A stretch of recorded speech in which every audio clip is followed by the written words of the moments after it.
Hey, this is Uriah Duffy, bassist and musical director, and I wanted to share with you a little bit of my process here, how to handle incoming, whether you're a budding musical director, budding musician, or bassist. And so right now I had kind of a lot of stuff come in, and I wanted to share with you some of those things and a little bit of my process on how to stay organized. First one here, Flux Vertical Theater 3rd Annual Gala Band. We are having our 3rd annual gala event, which will showcase approximately 8 to 10 dance performances over the course of a fancy evening. Each dancer historically would dance to pre-recorded tracks, but for this one we want a live backing band. This is our annual fundraiser, so the budget is low, but not none. Can you fit this into your schedule?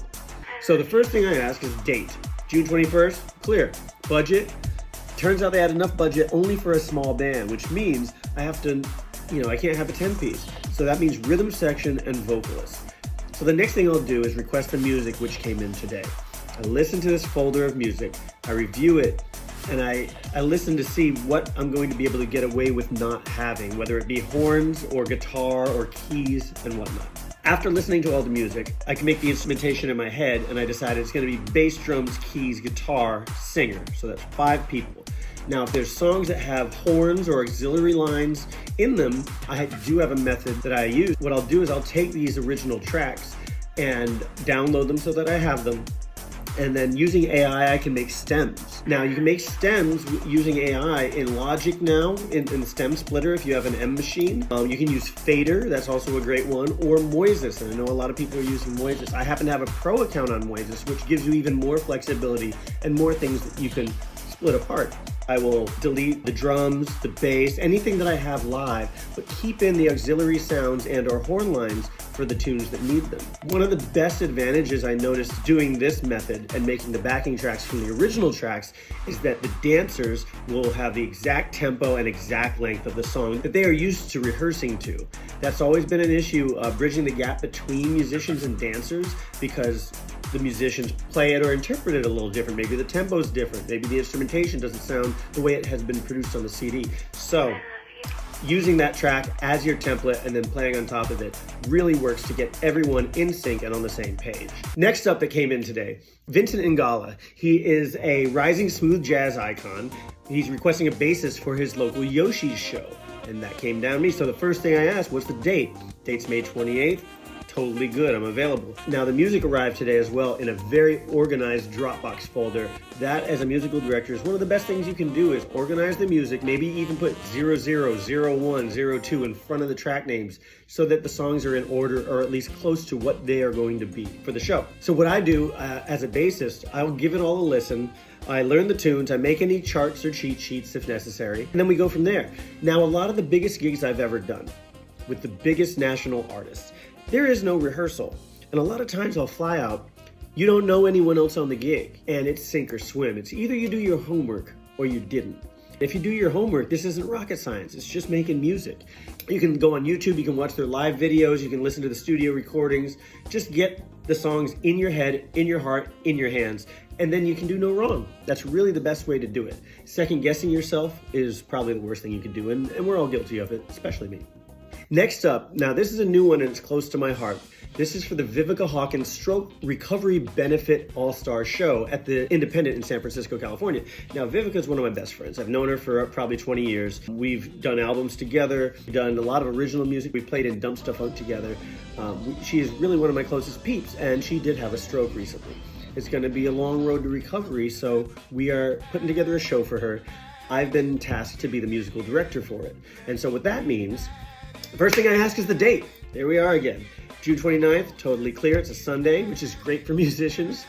I'm going to reach out to musicians that fit the bill, that love Vivica or have been in her musical scene or over the years. I'll make my band and musician selections. I'll reach out to them all, and then most likely give each outfit 2 songs a piece, maybe 1 song, and really let that 75 minutes be about her and about the love, and to put on a badass show for all those who want to come and support. It's really a celebration, and she's doing great, by the way. Then the next thing is the headliner. The headliner also has a 75-minute set, and it's going to be one of the bands that she plays with a lot, called Dumpsta Funk. I also play with Dumpsta Funk from time to time, so we'll have them. We're going to have Nikki Glaspie from The Nth Power on drums, and some other musical luminaries from out of town will probably sit in during that set. And I can't wait to do it, and I hope to see y'all there. Here's the fourth one here. This is simple. This is just normal incoming. A friend of mine, Coco, awesome singer, band leader, needs a bassist for a corporate event in San Francisco. So the first thing I ask, you guessed it, the date. Timing and details for load in, sound check, and gig. That's the next thing you need, all the advanced information. Then I have to check my email for the lists of songs. Now, this is a cover gig, so I'll probably already know most of the songs. These are songs that are pretty much in the Universal Top 40 cover band gig list. What happens, especially at this age, I'm gonna know 90% of them, 95% of them, and then it makes the workload less.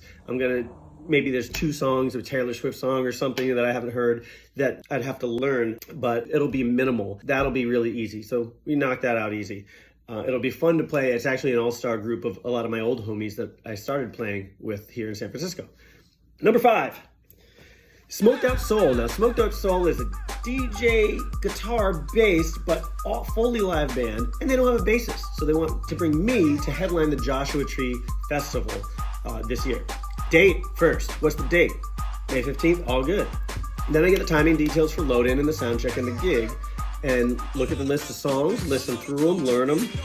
And that's a pretty easy thing because it's different now with DJs because they can play 8 bars of a track and I can listen to those 8 bars. And once I get them, they have live stem separation now. And now I have a completely different relationship with the DJ. It's pretty amazing. I can say, you got the bass line? I got it. Mute that stem. Boom. And we'll do that show for about an hour and a half. Last time I did it was 3 hours, so we'll see what happens. So that'll be really fun, but it's in Joshua Tree, so I have to figure out the transit there. Now this gig, he didn't tell me how much it pays, but I do have a history with him that it always pays enough that it's worth it for me to get a flight and a rental car and still make money. So I'm gonna drive to San Jose, which is a little far, but then do the flight to Palm Springs, get a rental, do the gig, and then reverse that. And the reason why I'm going to San Jose instead of my beloved Oakland airport is because of the next gig. This came down the pipe too. It's Mindia Bear. She's a luminary, badass alto sax player and a great friend in the smooth jazz scene. Now, she won't call it smooth jazz. She calls it stadium jazz because it's more epic, it's more powerful, she's more rock. And I love that energy that she brings to it. I've done her gig many times. We've never had a rehearsal. It's, again, do your homework. So let's see here.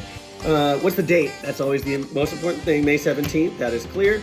Location, Mountain Winery in Saratoga, which is one of the most beautiful venues that I've ever played at. I played there with Lettucey, opening up for Shaka Khan once. I've seen George Benson play there. I mean, you can hear a pin drop anywhere in the place. It is truly gorgeous. There's vineyards all around. So that's in Saratoga, which is why I chose San Jose to go to Joshua Tree and back. It's around San Jose. I'll be able to get over to this daytime sound check the next day. So yeah, there's just a little bit of insight. I know this video has gotten a little long, but I'm not a video creator. Anything I share here is literally a slice of my life, and it has been since freaking geocities.com. Before the YouTubes and all that stuff. I've been posting videos, pics, and stuff since the 90s, which definitely ages me. I just want to share a little of my process. There you have it. But stay tuned. This is also in addition to all the other gigs and stuff that I have going on. This is just a little smattering of additional musical direction stuff. The next huge thing on the horizon for me, which is the toughest and the hardest, is I won't say which one, but it's a big one, big birthday coming up. And of all these years of people asking me to release an album, this is going to be it. It's going to be on my birthday. It's going to be in late July, a week before my birthday. So stay tuned for that. I'm going to release some music. We're going to have a big shindig in Berkeley, California. Peace out for now. Thanks for listening. Hopefully this was informative and fun. Peace.